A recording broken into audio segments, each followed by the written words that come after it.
so much for joining me on my program once again. I appreciate you wherever you're joining me from. I say good morning, good afternoon, good evening. Accept my greeting according to your time zone. If you have not subscribed to my channel, please kindly subscribe to my channel. Click the notification bell so that you'll be notified anytime I upload a video. You can be among the first to receive it. Then go to the comment section at all times. Leave your comment, drop your contribution. If you have suggestions, make it out there.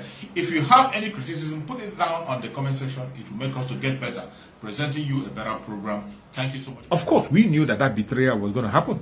We knew. That is different. No, some of them, when we were telling them, they say, oh, your brother is contesting. Now that your brother has support, you won't even support your brother. Your brother has votes. Everybody wants to support your brother. You're not supporting it. Now that you have the opportunity, you're not supporting it. But we knew that it was all fake. It was all faked. We knew that no matter the kind of support he had, that they are going to rig it. And when they rig it, there's nothing you can do. They will tell you to go to court. And on reaching to the court, you're going to see what happened. Already you have seen their strategies on the court. Already they are already holding meeting with the Chief Justice of the Federation. So what do you think will be the outcome of the court? This is the difference between those of us who are freedom fighters and those who call themselves human rights activists.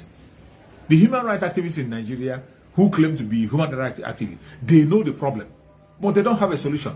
Even though when they know the solution, they don't have the balls to pursue the solution. They don't have the balls. But those of us who are agitators, Biafran activists, Biafran freedom fighters, we pursue the freedom, we pursue the result. The solution is what we are after. We don't care whatever you want to say, whatever you want to do. We want to end it and end it once and for all. That is the only thing that concerns us as Biafrans. We want to make sure that we end this very inhuman treatment that is going on a daily basis. You know, when we talk about it, people never believe. When Mazen Nandekano was preaching about destructive diversity, Mazen Nandekano preached about diversity. The diversity that is in Nigeria is a destructive one. Mazen Nandekano preached about it deeply. People still refuse to understand. Mazen Nandekano gave a broadcast where he explained about the value system. That country are built based on value system. And there is no way you can have different value system and you survive in the same country. He mentioned different parts of the world and different countries. Every single one of them is built based on one value system. Mazen Nandekano gave that message, and people never paid attention. He went further to explain to us about the destructive diversity we have in the contraption called Nigeria. They didn't understand.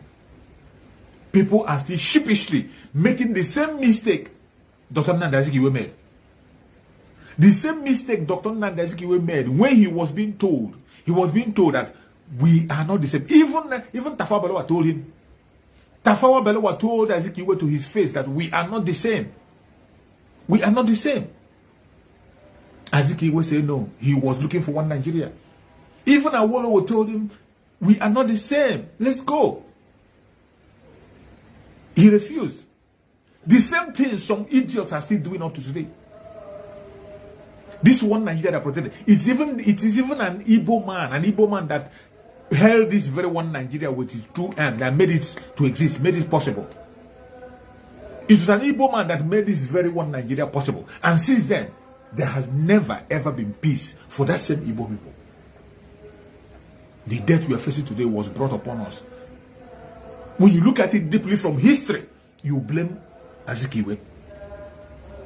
If you look at it critically, you blame Dr. Nnamdi Azikiwe. Dr. Nnamdi Azikiwe was busy chasing shadow.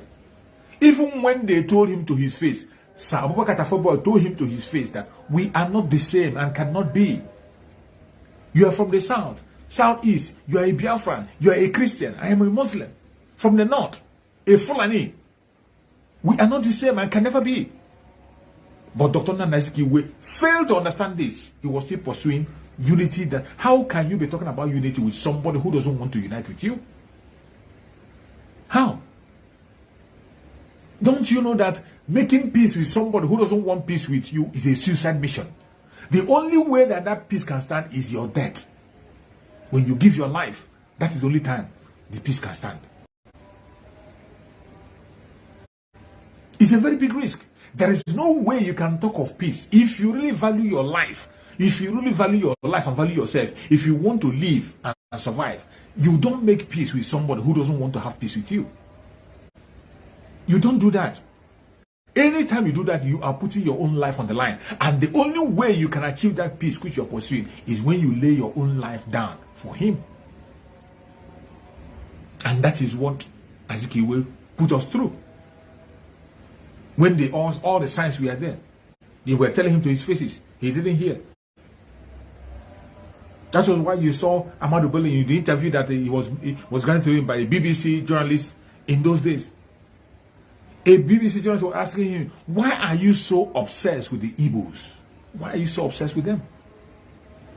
He doesn't have anything to say. The only argument he had was Igbos are domineering. How? They are hardworking. That when you put them in a labor camp, they will emerge as a hero in that labor camp.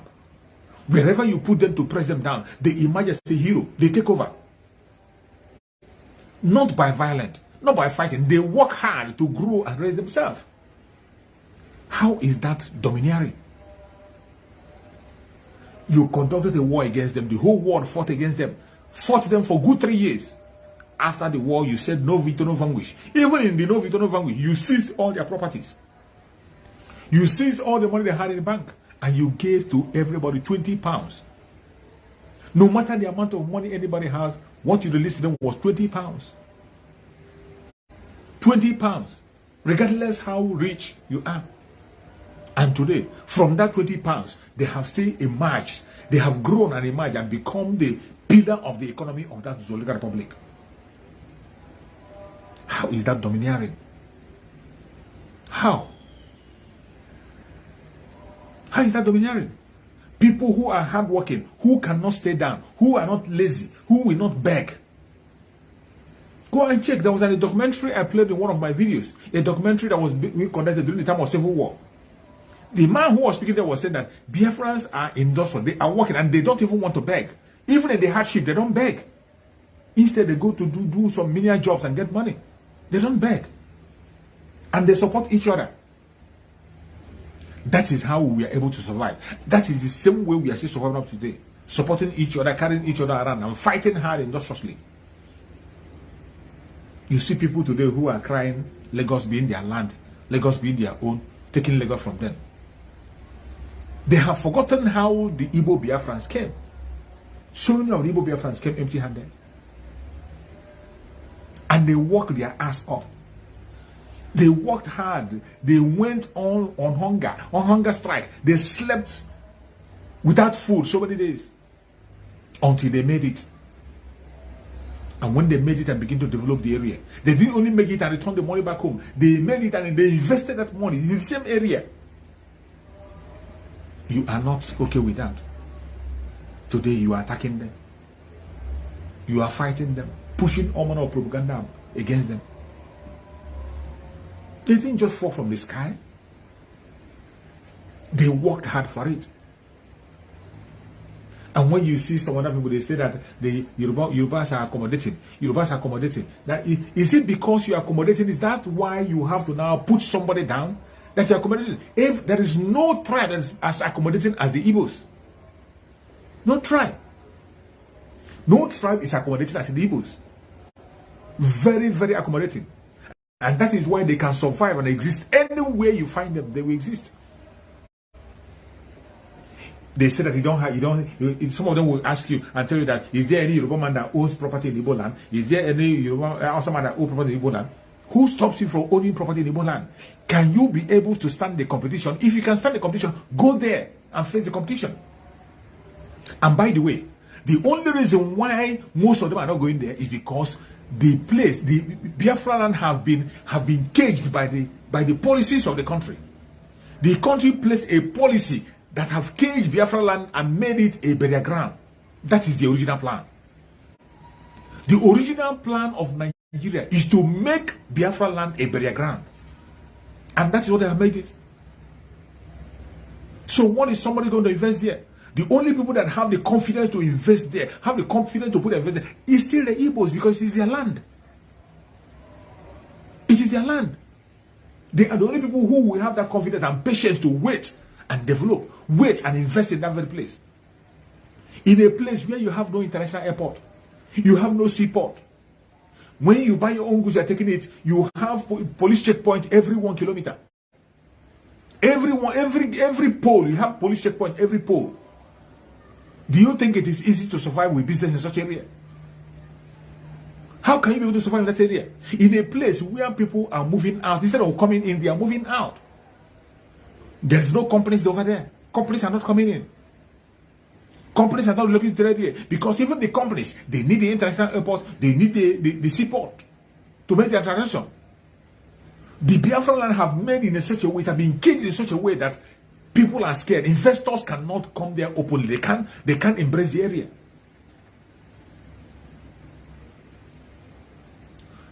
Try and allow the Biafran people have a seaport. Let them have a seaport and an international airport. Then come back within the next 5 years and see what will happen. Just 5 years. 5 years alone.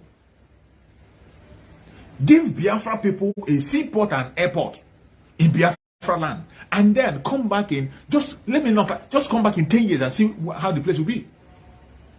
And see how developed the place will be. The reason why you don't come there to invest or do it because you know that you cannot survive it. You cannot survive the hardship that the businessmen in Biafra land are facing. You cannot survive the hardship and the attack that the businessmen in Biafra land are facing. You can't face it. You cannot survive it. No matter how you try, you can't survive it. You're welcome, my beloved brother Obina. I can see you. So finally, you caught up with me here. You're welcome, my beloved brother. This is where they have chased us. Let me see if I can bring you in. This is where they have chased us. We can no longer be able to. They suspended us from that side until whenever they decide to open it, then we can be able to continue. So, my fellow Biafrans, the attack we are facing is not a little one. The Biafran people are very formidable and we are doing what we are supposed to do, fighting day and night, every minute, fighting to make sure that we liberate ourselves. It is not an easy task. We are going through a lot as Biafrans. We're going through a lot. There is no other ethnic group in Nigeria that faced the kind of humiliation we are facing. There's no ethnic group in that country that is facing the kind of difficulties we are facing. But in those difficulties and humiliation, we are still surviving. We are making waves and still we are the one holding the economy. And that is why I love the wake-up call that is coming. That is why I love the wake-up call we are seeing today. That is why I love the wake-up call that we are seeing today in Biafra land. It is no longer business as usual. People are waking up to their responsibilities. People are waking up to face the direction they're supposed to face. People are waking up to go back home and reinvest. We will not relent in our effort. If you are a Biafran, you have to raise your head high and be happy. You have not committed any crime. You owe nobody any apology. In fact, it is this same contraption that's supposed to be the one that's supposed to apologize to Biafrans. And not until they repent and apologize to Biafra, they will never ever see good. The contraption called Nigeria, except they apologize and repent from their evil ways, they will never ever know good. They will never. What crime have Biafrans committed? What crime have we committed? From the onset, every single time they attack, every time our businesses are attacked, most of the time it's not even something that concerns us. It's something that doesn't even have anything to do with us. Something that doesn't have anything to do with us. When you hear protests and riot in the north, most of the riot you see in the north, they are issues that doesn't have anything to do with an Igbo Biafran. But at the end of the day, they will face our businesses. Anytime there's a little attack, they will face our businesses. Anytime there's an argument, they face our businesses. Anytime there's a little challenges, they will focus on our businesses. This will continue to happen. It will not stop until we get Biafra. That is why it has become very, very necessary that every one of us have to wake up. That is why it has become very necessary that we wake up. This very attack on the Igbo Biafrans will never ever stop until Biafra come. That is why I say, if you are an Igbo Biafran and today you have not waken up, you are still sleeping. I don't know when you are going to, you don't even deserve pity. You don't deserve pity because you will never wake up. If you have not woken up at this point, you will never ever wake up again. You never wake up. We have to continue to fight our battle. We have to take up and sit up and take up the responsibility. We must not allow any evil. We must not allow any propaganda, no matter where they bring it from. Don't allow those propaganda to shake you. It is time to go home. You are not needed in that contraption called Nigeria. You're not needed. They have said it in parable. They have said it to your face. They have spoken it to you. They have used their media to broadcast it. It is time for you to go. We have overstayed our welcome in Nigeria.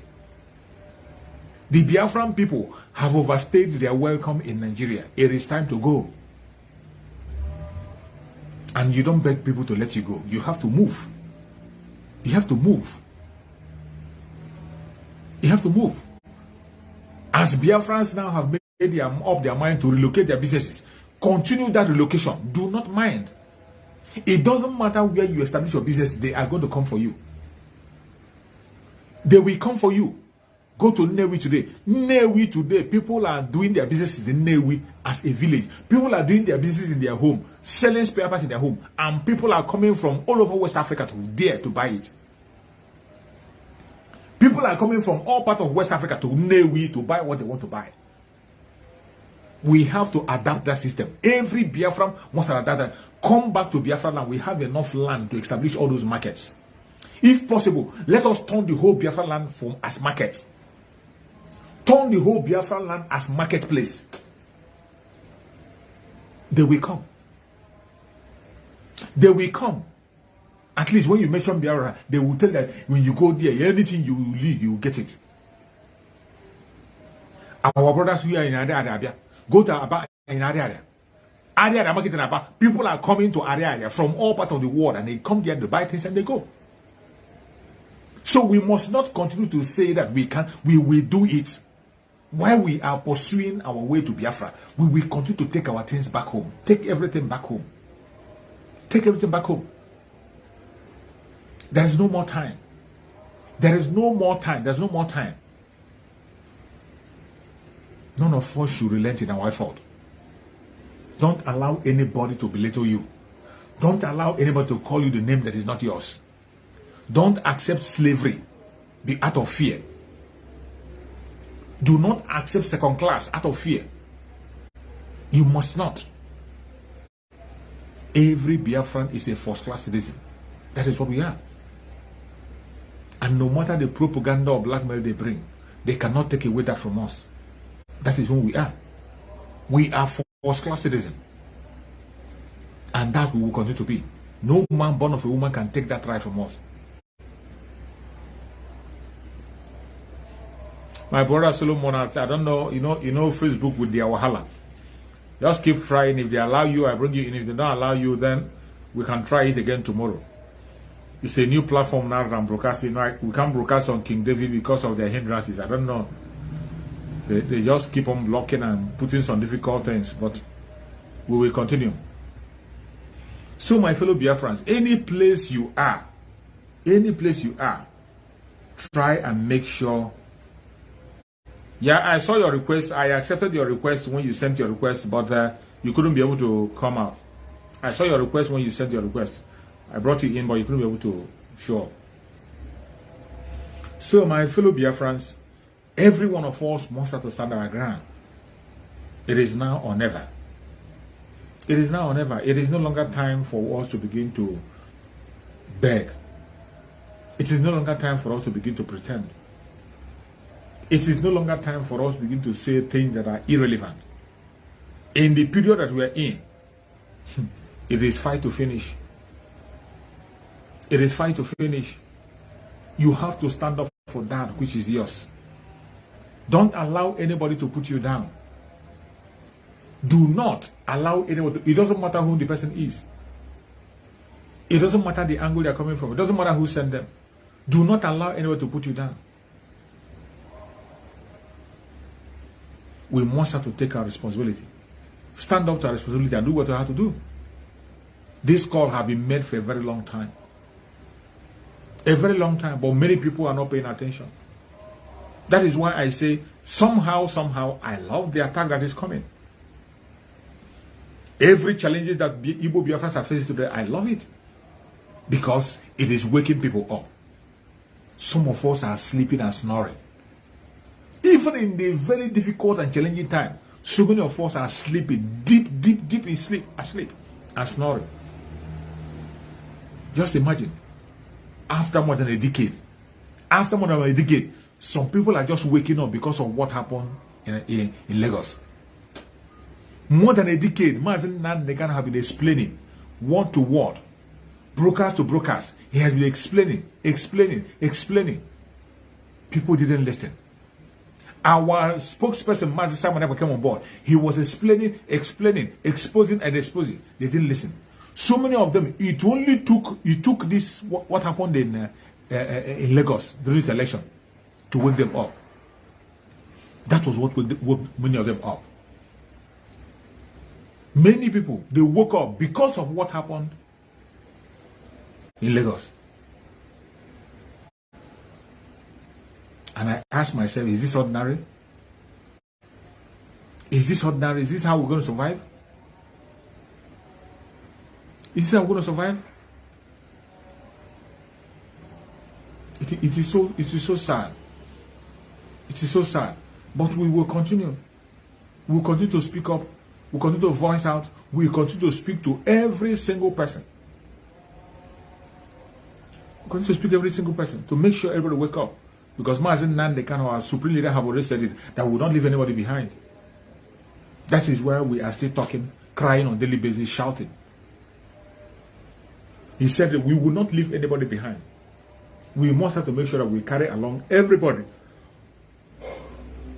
And that is what we are doing. That is why we continue to talk, we continue to shout, we continue to sensitize people. In the most difficult time, no matter how tired we are, no matter how they try to block us and stop us, we are still there, speaking on all platforms and speaking and talking. And I thank Chukwu Okikara that we are making great progress. We are making great progress.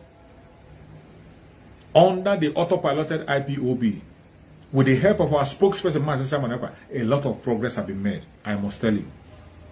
So if you are a Biafran, do not worry. All you have to do is to key in and